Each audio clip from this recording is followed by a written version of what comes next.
Hey guys, Holly Warner here, owner founder, Holly Warner Health, hashtag the sassy carnivore. Today's topic, curcumin.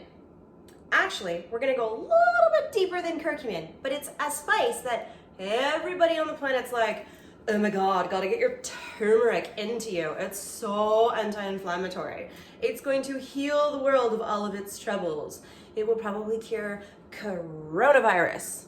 Kidding, it's not gonna cure anything. Everybody is running out and buying these curcumin supplements or turmeric, whatever. And I'm not a fan of this. Why? Because when you look at the label, you're gonna see something that they've added. Piperine. Now you might think to yourself, piperine comes from black peppers, and we need piperine or black pepper to work with the curcumin because that's what helps to increase its bioavailability. Because this is what we've been taught for years. However, in this particular case, not so much. Our body has a detox pathway that goes into another detox pathway. It has phase 1 and phase 2 and phase 3 detox. It's important, as we all know, to detox. So hang on a second. What's the issue? Well, piperine actually stops our body's ability to produce an enzyme within our phase 2 detox, which is happening. We're looking at the liver right now, and our liver is how we detox. It stops this enzyme from being produced, which means that we're not turning toxic garbage, sludge, crap into something water soluble so that we can shit it out or excrete it. That's a problem. It's interfering in glucuronidization. That's a problem. Okay, so now that we've established that curcumin's not ideal, that also means that black pepper is not ideal, because black pepper is essentially seeds of a plant meant to reproduce. And what do we value first and foremost in anything, whether you're human or plant or animal? The reproduction of our species. It's important, or we end here and now. Therefore, do you think that plants, which are actually highly intelligent in their self-preservation, that they wouldn't have some sort of protection mechanism built in, as in black pepper and piperine? Yes, absolutely. So this is this is seed, and it's meant to reproduce, so it's gonna have all these things built in that protect it. And piperine is one of those things that are in black pepper that you're gonna want to avoid. So we don't want it to increase the bioavailability of anything that on its own also disrupts our glucuronidization, our phase 1, 2, or 3 detox, our liver's ability to help us detox. We don't want any of that to happen. Detox is important for us, and we do it very well on our own. You don't need a juice or a shake or a supplement or a pill or a powder or a unicorn fart to detox, people. You have a liver, and your liver does this. We have kidneys, we have our liver, we have our pancreas, we have our gallbladder. Maybe some of you don't. We have all of these different things that our body has been built with so that we can successfully digest, absorb, utilize, and remove or detox from our body. We don't need any help. So those of you who are on carnivore, this is why I say it's important not to have black pepper. Yes, you can have salt. Salt is important. Why are we having salt? Salt's not carnivore. Well, unless you're gonna slit the throat of the animal you're about to eat and drink its blood, you're not really getting the electrolytes. Therefore, modern day, we're not drinking blood, we need to consume salt. That is why salt is a yoo on the carnivore diet. So get your salt or drink your blood. I think I'd rather have some salt. And know when you cut your steak and it's oosey-goosey juicy because you're eating it rare, that's not actually blood.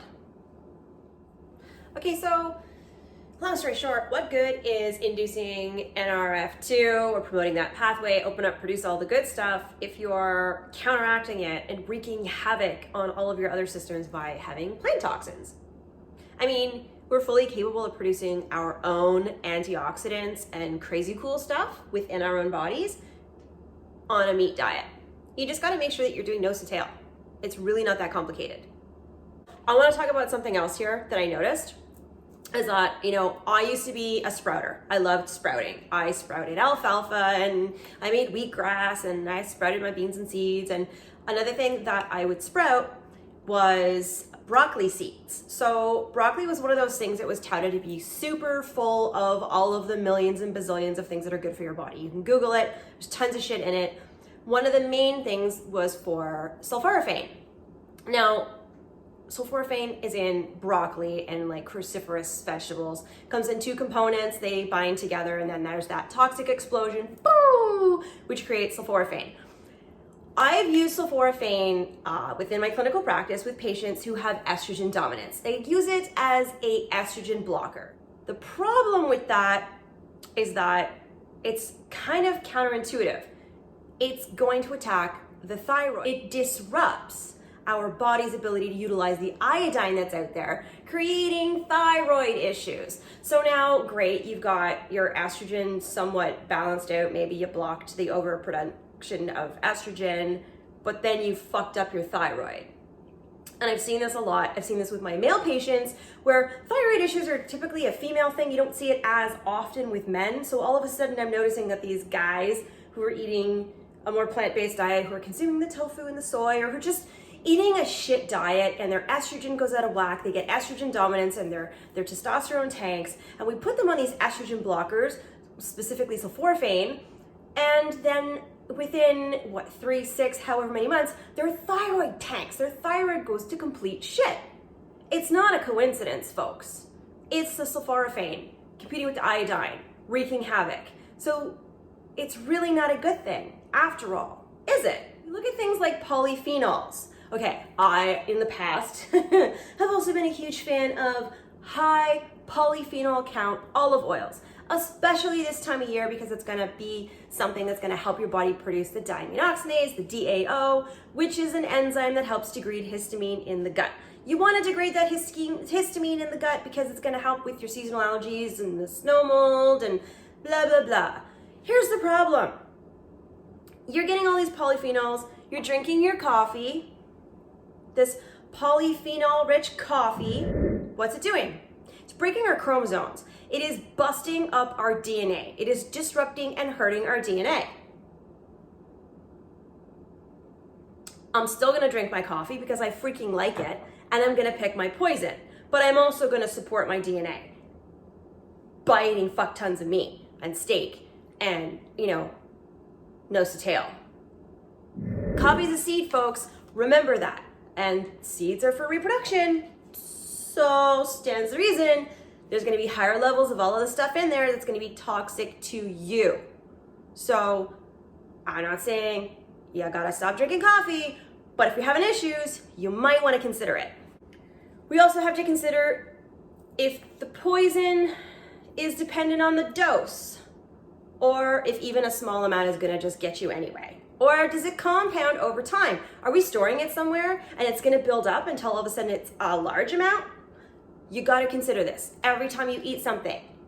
Pick your poison. I'm gonna have a glass of wine, high histamine season, it's gonna punch me. And I'm gonna be stuffed up, itchy watery eyes, feel like crap, achy bones and joints. I'm just gonna experience these super shitty histamine issues. Talked about that in one of my previous videos, so go back a bit and watch those too. End of the story. As I yammer on here, thank you for listening. You don't need the plants. The superfoods are not so super after all. You decide. Let me know what you think in the comments. If you hated it and you're gonna have your coffee and you're gonna eat your broccoli sprouts anyway, let me know. Also, let me know why it is that you're gonna discount all of this information and the science that goes behind it. Why is it not important to you? Why don't you care? Do you truly believe that your body can utilize the good stuff and ignore the bad? Let me know. I am curious because I know that I kicked back really hard when people were telling me that I shouldn't be having my broccoli sprouts or my nuts and seeds. Say what? No more wheatgrass? Right? I feel ya. Let me know.